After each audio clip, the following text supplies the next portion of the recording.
គឺចាប់បានជីវិតថ្មីនៅម្នាក់ឯងជីវិតថ្មី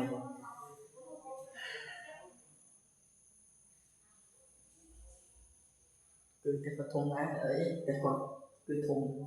មកនៅម្នាក់ឯងបន្ទប់ទឹកក៏ថាវាមានទុកគេតែអីយើងអត់មានប្រេពន្ធនឹងស្រួលនៅម្នាក់ឯងស្រួលសบายគឺអីសบาย Let's go តែជួលបានទេព្រឹកមិញដើររោនឹងវិលក្បងអីតែជួលគឺអត់មានតែជួលទេគឺជួលអស់ទៅតាមរោបានចិត្តយប់ឥឡូវរោបានព្រឹកគឺមកស្នាក់នៅភ្លាមហើយទៀតតែទិញផ្លែឈើតែអីសែនចឹងណា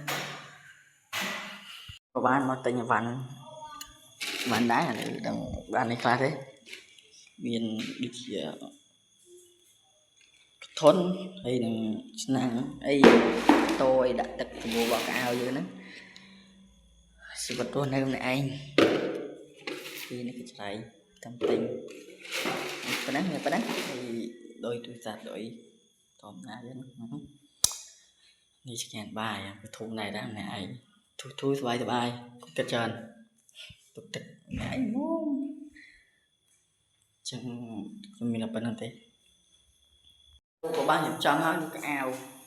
ខ្ញុំម្នាក់ឯងបានតែ3មួយផ្លេទេកៅយើងឲ្យស្នាក់នៅខ្លួនឯង